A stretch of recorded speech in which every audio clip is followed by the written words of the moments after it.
Y como todos los jueves, viene él. Viene el señor Jorge Pujol, médico clínico especialista en obesología, que nos acompaña por fortuna aquí en el programa. Hola Jorge, ¿cómo va? ¿Qué tal? ¿Cómo andan ustedes? Hola ¿Cómo Jorge, estamos? buen Feliz día de la día. bandera. Feliz día de la bandera. ¿Con la peor o con la mejor se levanta un feriado usted? Con la mejor. Con la Muy mejor. bien. Muy bien, estamos haciendo Bien test. ahí. Con la mejor, muchas gracias. Perfecto.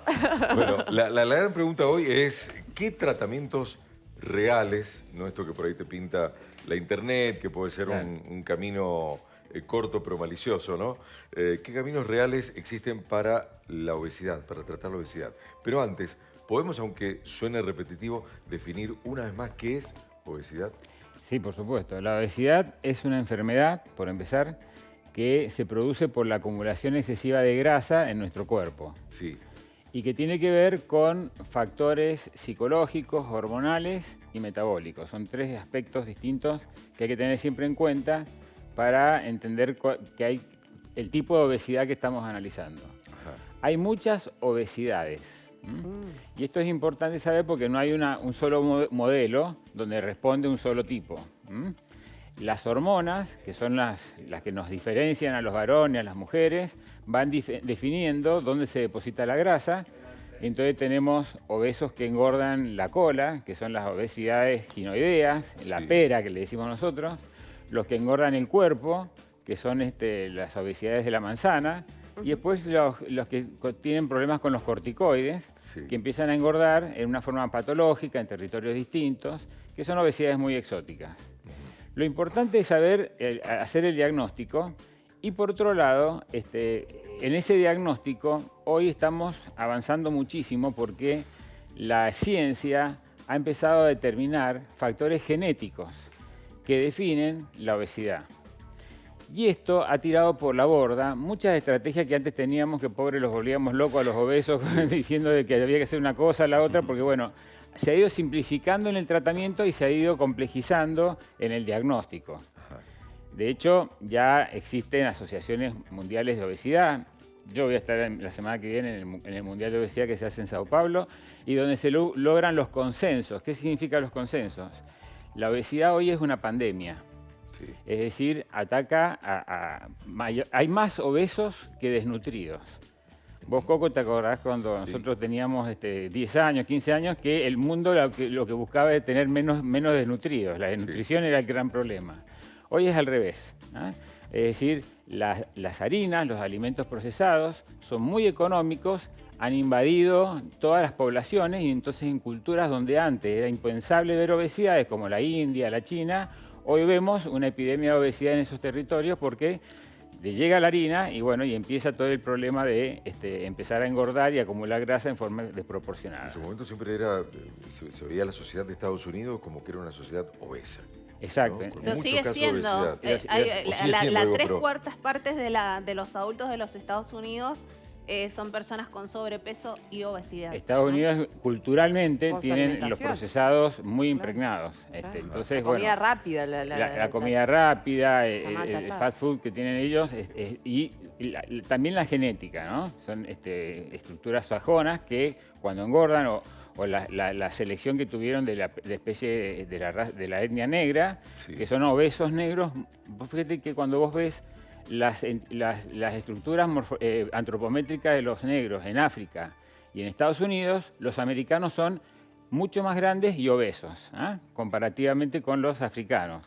Eso significó hubo una especie de selección de especies, es decir, en esos traslados de poblaciones que se hicieron en la época de la esclavitud. Bueno, obviamente los que llegaron fueron la selección, o sea, los que pudieron soportar el traslado, los que pudieron sobrevivir a toda esa situación tan desagradable que tuvieron que vivir estas etnias, y los que quedaron han tenido cambios epigenéticos de ahorro energético brutal. Entonces, bueno, todo esto que hoy se está conociendo nos ha sacado el velo y antes realmente los volvíamos locos, los obesos con los tratamientos. Hoy hay que simplificar mucho el tema y lo que yo busco hoy día es que realmente entremos en esa. Existen unos fenotipos de obesidad que los médicos tenemos la obligación de hacer el diagnóstico diferencial. Es decir, obesos que tienen condiciones de comer en forma compulsiva o comen en forma de picoteo o los obesos que comen todo el día, los que tienen incapacidad de detenerse, los que tienen incapacidad de abstenerse. Bueno, hay una gran variedad.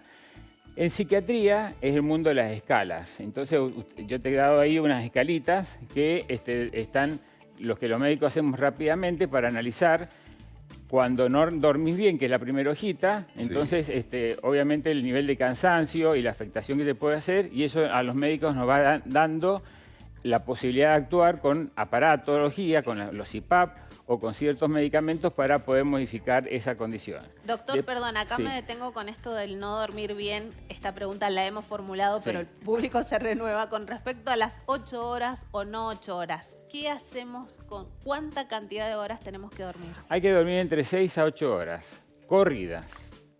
El obeso no puede dormir tantas horas porque generalmente ronca mucho. Y al roncar se despiertan y hacen lo que se llama síndrome de apnea y hipopnea de sueño. Nosotros hacemos una escalita, que es la primera hojita chiquita, donde le preguntamos esas preguntas y nos va dando el nivel de riesgo que tiene ese paciente por culpa de no dormir bien. Al no dormir bien, nuestros corticoides nocturnos están altos y amanecemos con corticoides altos y esos engordamos. Recordad que la industria de la alimentación utiliza esto para engordar animales, es decir, a los pollitos les ponemos luz y evitamos que no duerman para que el hipercorticismo les obligue a engordar en 45 días lo que en una granja cuesta 3 meses. Claro, claro. Es decir, vos si no dormís, engordás mucho más fácil. Y si querés adelgazar, si no dormís, te va a costar mucho adelgazar. Entonces es muy importante el interrogatorio del sueño. Bien. Después viene la segunda hoja, que es un poco más psiquiátrica, digamos. Fíjate que en obesidad nosotros tenemos mucho de psiquiatría, tanto que tenemos un mundo interconectado con los psiquiatras porque utilizamos medicamentos psiquiátricos. Es importante saber que la bulimia, la compulsión alimentaria, tiene ciertas características y en los tratamientos de obesidad existe la psicofarmacología. Esto es importante porque por ahí hay recuerdos de épocas anteriores donde existían los famosos homeópatas y usaban esas famosas anfetaminas. ¿Te acordás? Sí. Yo cuando era joven estudiaba en la facultad y las comprábamos en el kiosco, las anfetaminas, para poder estudiar. O sea, era de venta libre. Después fue un desastre lo que ocurrió. Hoy no hay anfetaminas para tranquilidad de todas las mamás, papás, que por ahí la nena está haciendo tratamientos. Ya no hay anfetaminas en la venta. Y lo que sí hay es un producto que se llama Masindol, que es un anfetamínico. Es decir, tiene un efecto parecido a la anfetamina, pero no es una anfetamina. Esto lo quiero recalcar para que nadie tenga temor cuando algún médico está asumiendo la responsabilidad bajo el diagnóstico de la paciente de dar ese producto. ¿Eso es bajo receta o de venta libre? Son remedios bajo receta porque son psicofármacos. Bien.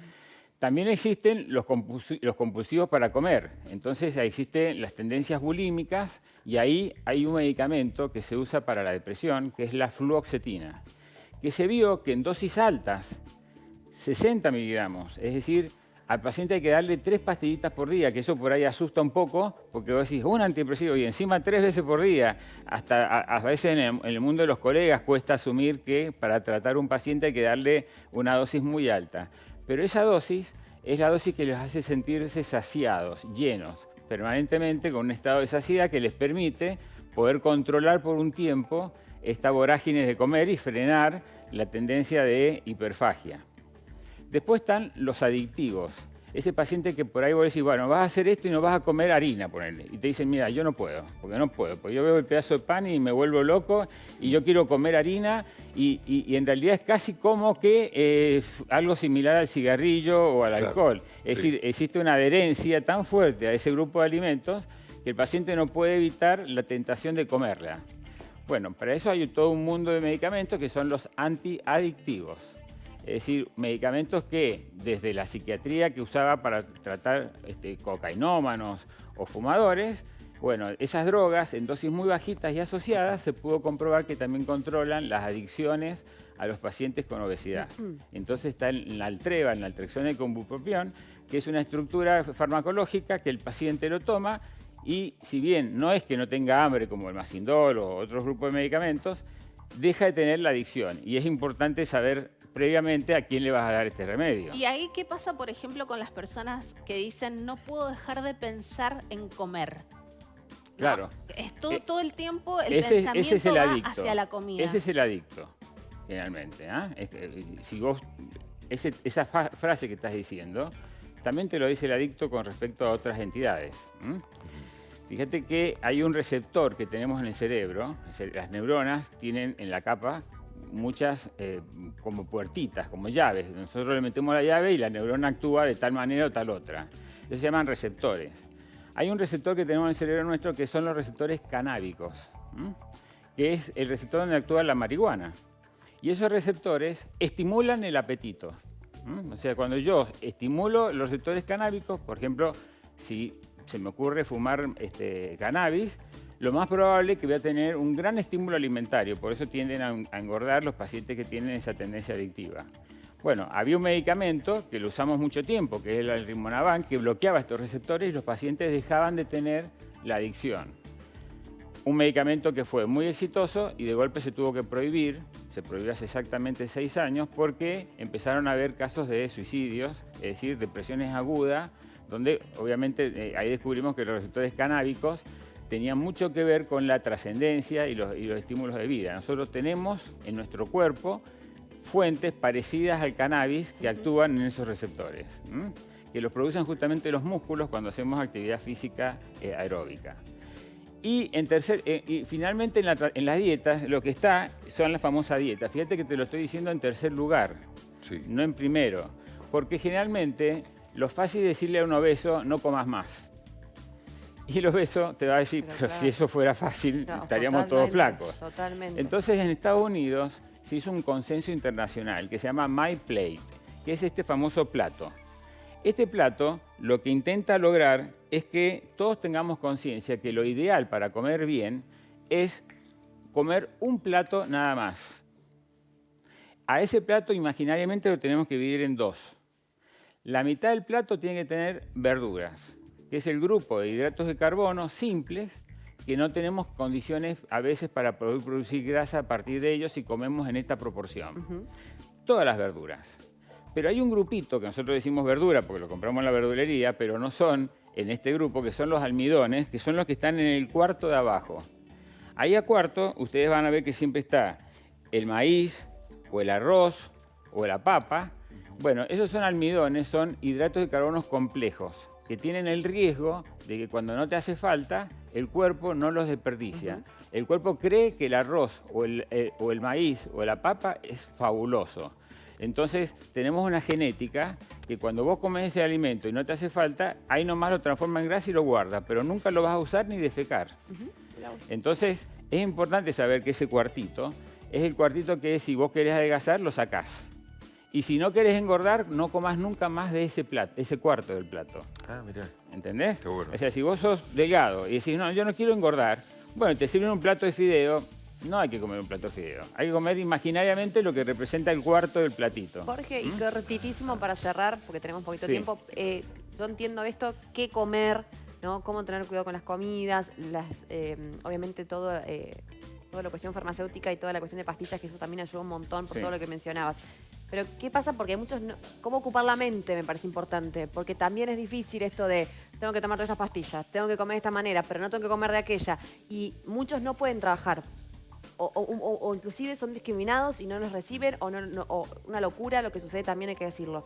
Entonces, ¿cómo ocupan su mente para justamente poder acompañar todo el tratamiento y no tener que estar pensando, como dice Marina, en comida las 24 horas o en su situación? Que el tema, Majo, es tan complejo. Vos fíjate que hay un programa de televisión en este canal que es Cuestión de Peso, ¿no? ¿Está en este canal o no? No. Ah, bueno, hay un programa que se llama Cuestión de Peso, donde vos ves que juntan a 10 hiperobesos y los internan en una clínica y están todo el día haciendo eso. Eso es muy difícil hacerlo.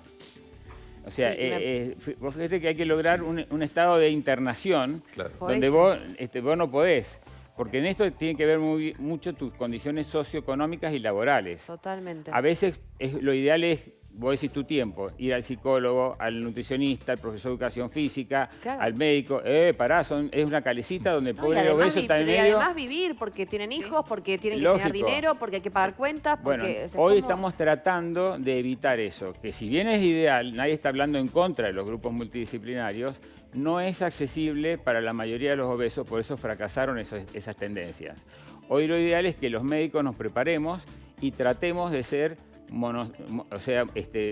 holísticos, encarar al paciente y ver de qué manera podemos ir encarando el tratamiento Total. sin molestarlo mucho, sacando de encima toda esta historia. Las dietas tienen que ser cosas fáciles. Llegar a tu casa, un huevo revuelto, una salchicha, una fruta y se acabó. No penses más en comida. Claro. Eso de estar todo el día, que 10 gramos, que 20, que a 2 horas, todo eso ha complicado tanto la mente de los obesos, como vos decís, que lo terminás hipertrofiando. Entonces al final Exacto. estás adelgazando un tiempo, pero después te quedaste con una cabeza llena de comida. Total. Eso hay que tratar de Hiperangustiados. desvincularlo.